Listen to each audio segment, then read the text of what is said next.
The basement was colder than I remembered, the stale air pressing down like a weight, mixing with the faint scent of burnt circuitry and dust. I sat cross-legged on the concrete floor, my laptop balanced precariously on my knees. The screen's glow was a fragile beacon in the darkness, flickering sporadically as the battery waned. Outside, Edenview was silent, save for the occasional distant murmur of static or the soft shuffle of footsteps echoing through the gated community's empty corridors.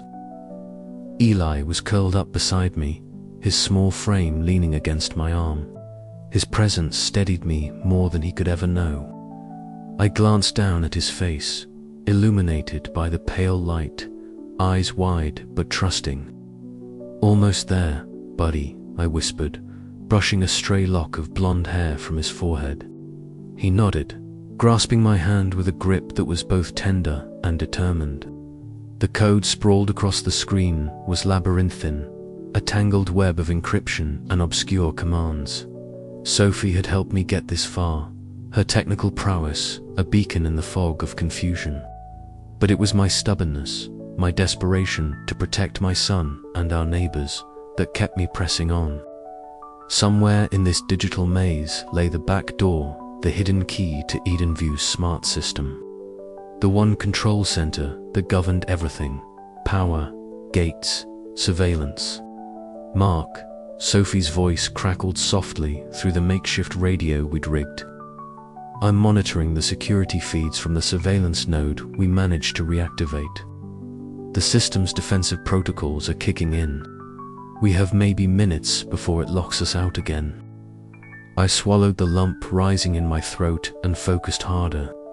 My fingers danced across the keyboard, piecing together fragments of code, bypassing firewalls, exploiting vulnerabilities I barely understood. Jonas paced nearby, his figure a shadow against the cold metal door, muscles tense, eyes sharp.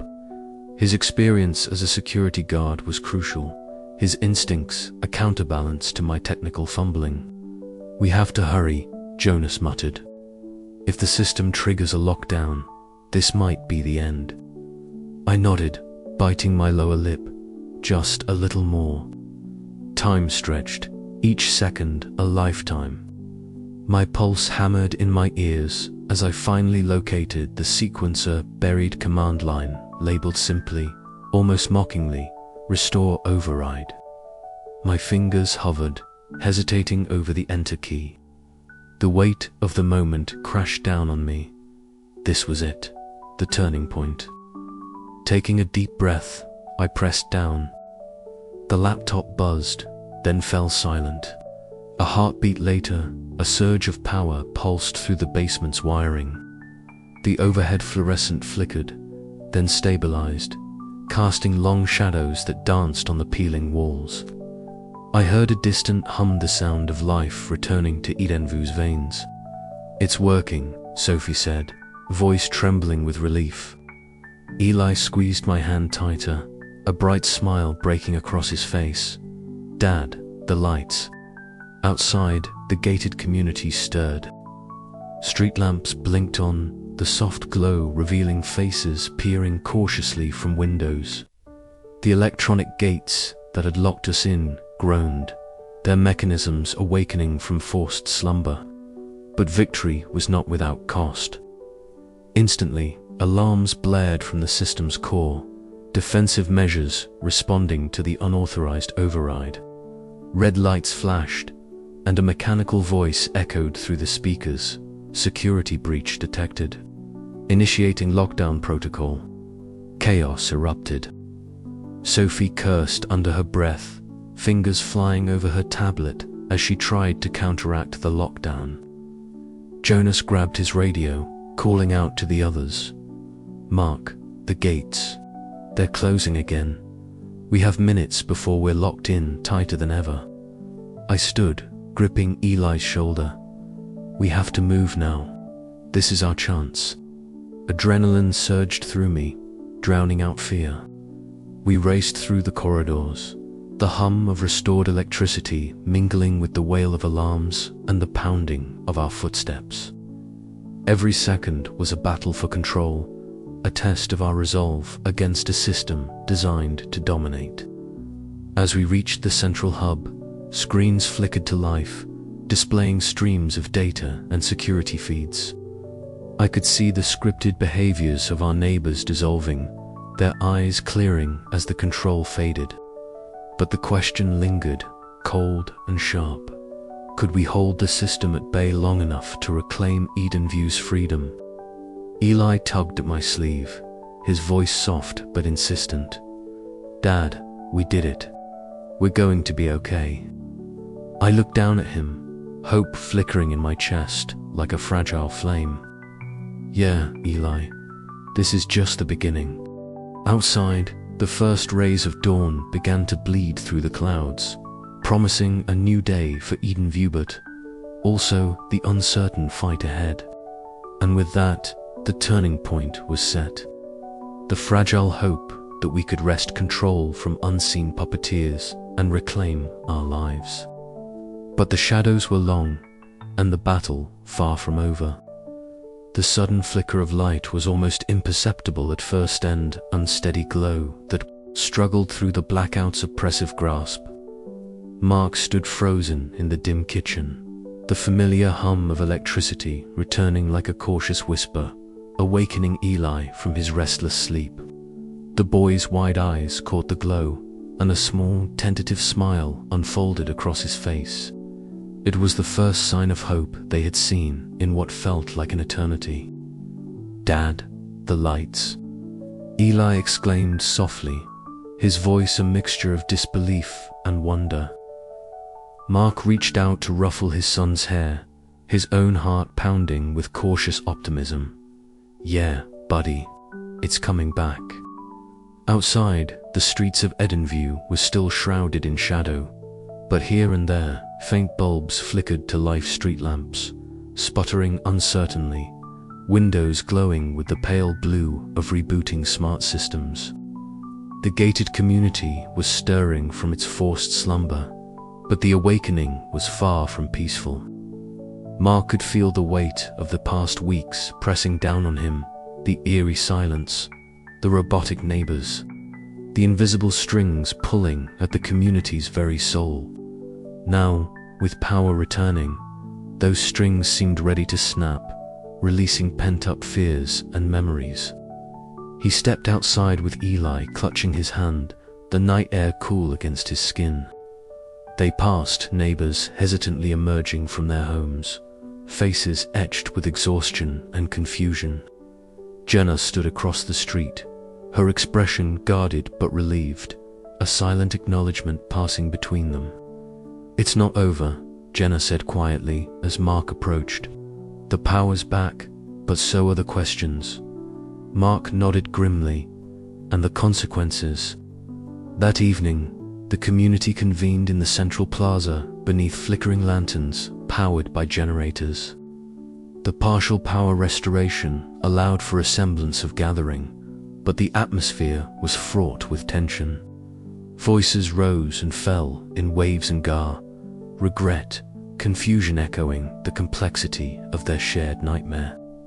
Some neighbors confessed to actions taken while under the mysterious control, their voices trembling with guilt.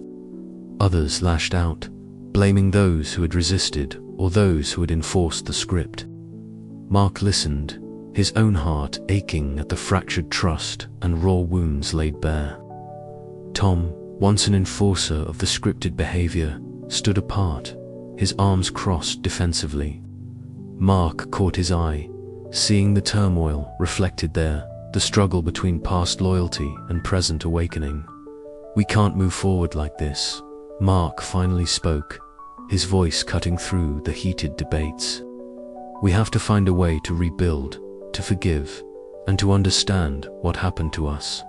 The crowd fell silent, the weight of his words sinking in. It was a fragile moment, a chance to steer Edenview away from further collapse or deeper division. Days passed as power steadily returned to more parts of the community. Mark and Jenna worked together to restore communication lines, revive the community networks, and share information. Yet, every restored system brought reminders of the control they had suffered: encrypted logs, surveillance remnants, and the haunting questions of who had orchestrated their captivity. One afternoon, Mark found Eli playing near the cracked fountain in the plaza, his innocent laughter piercing the heavy atmosphere. Watching his son, Mark felt a renewed sense of purpose. "You ready to go outside the gates again someday?" Mark asked gently. Eli looked up, eyes shining with a child's boundless hope. "Yeah, I want to see the stars." "Dad." That night, they sat together on the rooftop of their home, the sky a canvas of countless stars, unspoiled by artificial light. The cool breeze whispered promises of freedom and new beginnings. Mark knew the road ahead was uncertain. The scars of control were deep, and the community's rebirth would be fraught with challenges. But in Eli's hopeful gaze and the returning hum of life in Edenview, he saw the fragile first seeds of a future reclaimed. As the night deepened, Mark allowed himself a moment of quiet resolve.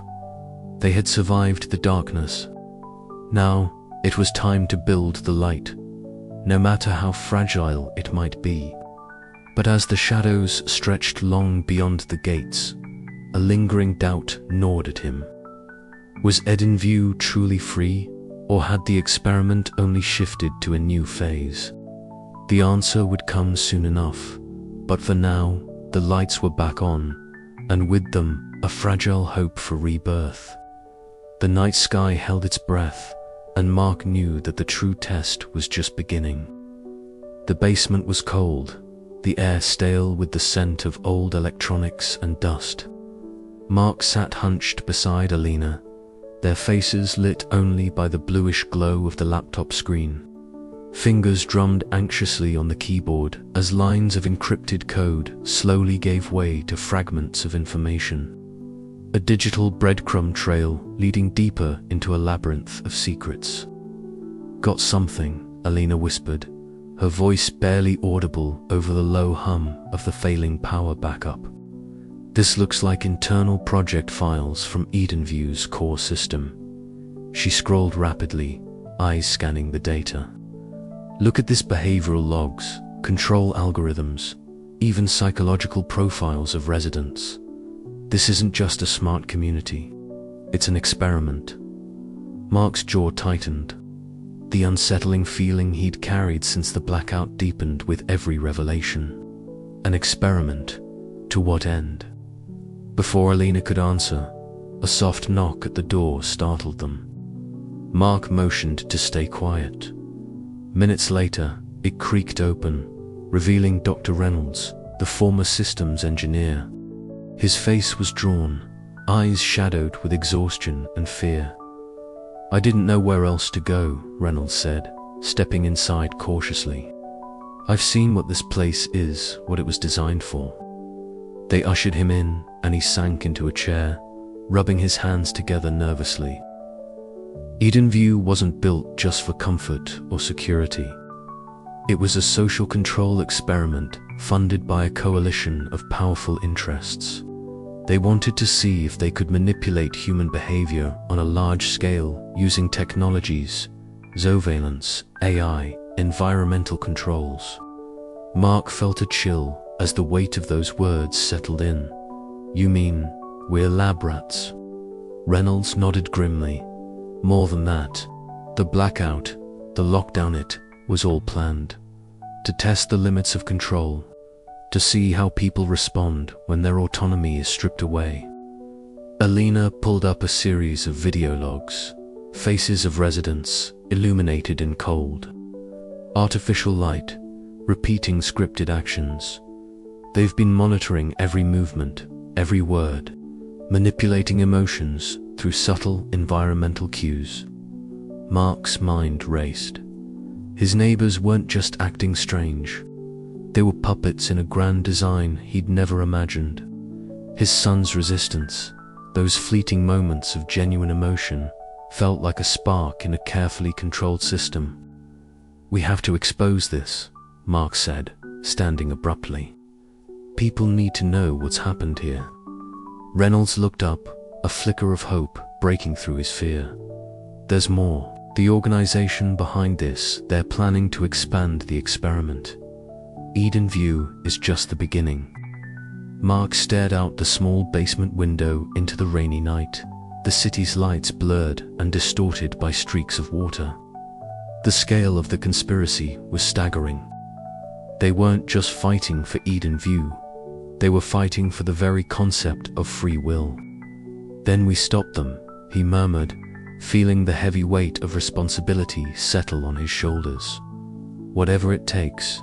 As the rain tapped steadily against the glass, Mark knew the path ahead would be dangerous and uncertain. But the truth was a weapon, and he was ready to wield it. The dim light of the emergency lamps flickered intermittently as I paced the narrow corridor outside the meeting room. My heart hammered in my chest, each beat echoing loud enough to drown out the distant hum of the failing power grid.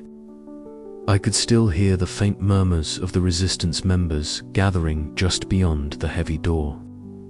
Their whispered conversations thick with suspicion and fear. But my focus was locked on one person, Alina. I had trusted her. More than anyone else in this fractured community, I believed she shared my vision of freedom from the invisible chains controlling Edenview. She was calm, collected, and always seemed to have a plan. But that trust shattered in a moment when I uncovered the encrypted messages she had been sending secret communications with parties outside our circle. Who were they? What did she want? The questions churned in my mind, each answer more unsettling than the last. The door creaked open, and Alina stepped out, her usual composed expression holding a fragile veneer of calm.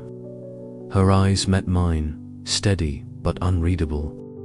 "Mark," she said softly, "we need to talk." I motioned for her to step into the corridor, away from prying ears. The weight between us was palpable, thick with unspoken accusations and the ghosts of broken trust. "Why, Alina?" I demanded, my voice low but fierce. "Why were you sending those messages? Who were you working for?" She swallowed hard, her lips pressed into a thin line. "It's not what you think," she began, but I cut her off. "Then explain it. Because from where I stand, it looks like you've been playing a double game, selling us out while we risk everything." Her gaze flickered, a shadow crossing her features. "I never wanted to betray you," she said quietly. "But the puppet master, the one pulling the strings behind this nightmare, has leverage over me." My breath caught. The puppeteer was no longer an abstract enemy lurking in the background. Now, their reach felt personal and immediate. "Why didn't you tell me?" I asked, the hurt bleeding into my voice. Alina looked away, voice trembling. "Because I was afraid. Afraid for Jason, for you, for all of us. They threatened everything I love."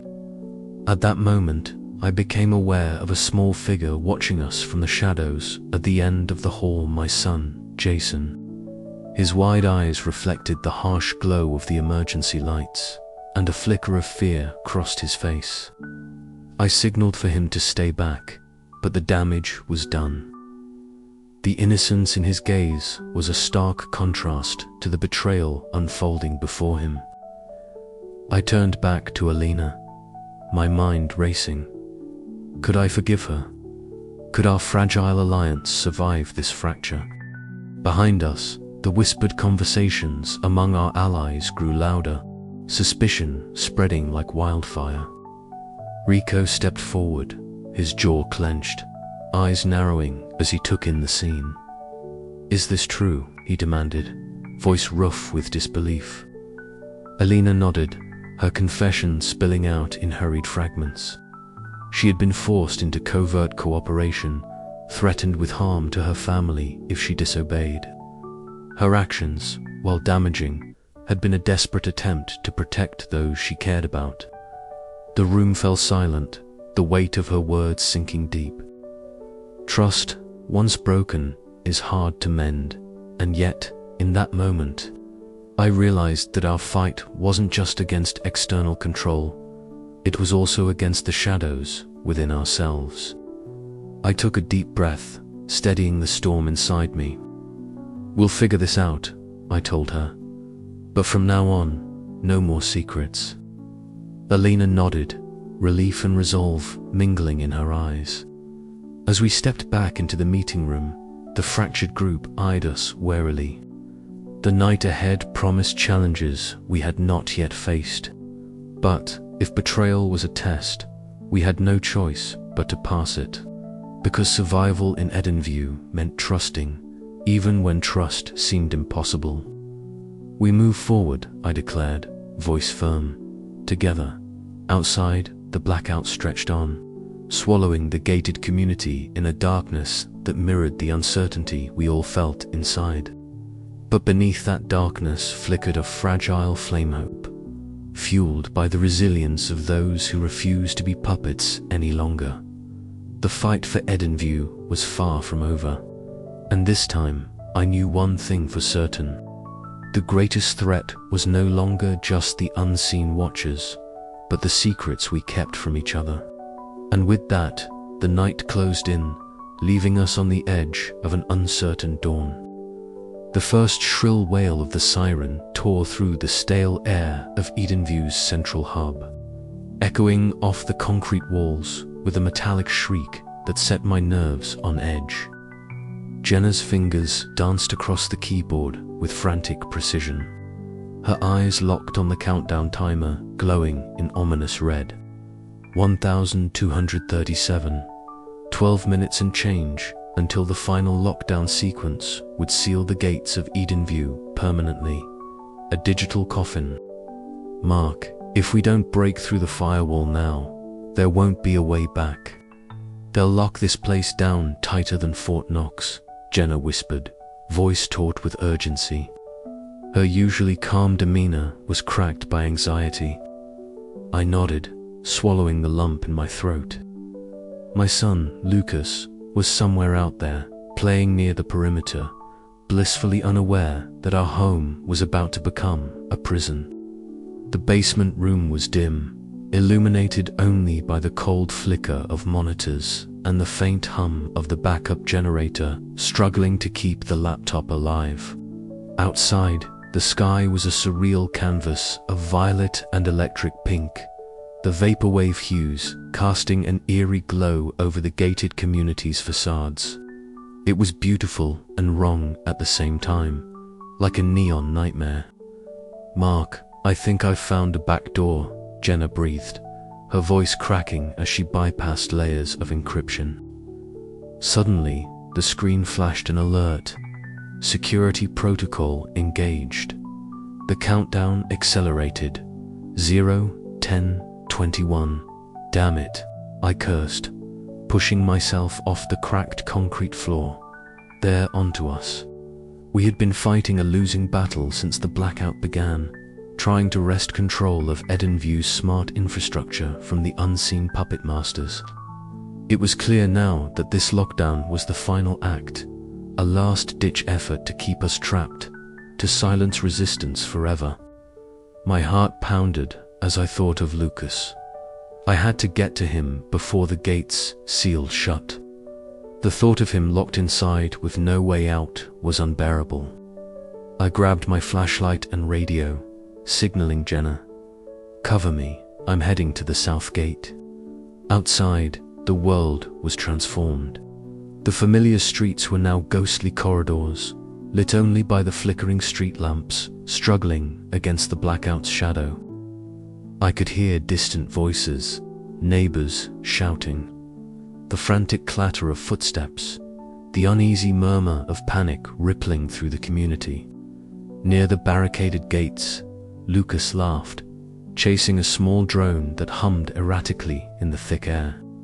His innocence was a stark contrast to the creeping dread I felt. I called out to him, my voice trembling with relief when he turned and smiled. "Daddy," he shouted, running toward me. I scooped him up as sirens wailed through the night. The the sound slicing through the vaporwave haze like a knife. Suddenly, a shadow blocked the path. Harold, the community's security enforcer, stepped forward, the embodiment of the system we were fighting. His eyes were cold, his posture rigid, a uniformed sentinel of Edenview's collapsing order. "Mark," Harold said, voice low and threatening, "you don't belong out here. This lockdown is for everyone's safety." I squared my shoulders, feeling the weight of desperation and defiance collide inside me. "Safety? Locking us in is prison, Harold. We won't let you do this." He smirked, stepping aside just enough to let me pass, but not without a warning glance. The air was thick with tension, a storm ready to break. I moved swiftly, clutching Lucas's hand as we navigated the darkened streets. Overhead, the faint buzz of silent drones patrolling the skies reminded me we were never truly alone. The community's voices swelled, cries of fear, calls for help. Whispers of rebellion blending into a cacophony of human spirit, refusing to be extinguished. Back in the basement, Jenna's voice crackled over the radio. "I'm in, disabling the lockdown protocols now." But the system fought back. Alarms blared and defensive turrets near the control center activated. I heard shouts, neighbors running, the clash of resistance and authority spiraling toward chaos. I tightened my grip on Lucas, heart hammering in my chest. Time was running out. The race to save Edenview and ourselves had become a desperate sprint against an unforgiving clock. As we neared the gates, the red countdown was down to 0 to 15. Every second felt like a lifetime. Hope and fear tangled in the air like static. I glanced at Lucas, his wide eyes reflecting the flashing lights. "Hold on, buddy, we're not giving up." The gates began to hiss, the heavy metal doors inching downward. The final lockdown was imminent, and in that moment, I realized that Edenview's fate and our freedom depended on us breaking the script once and for all.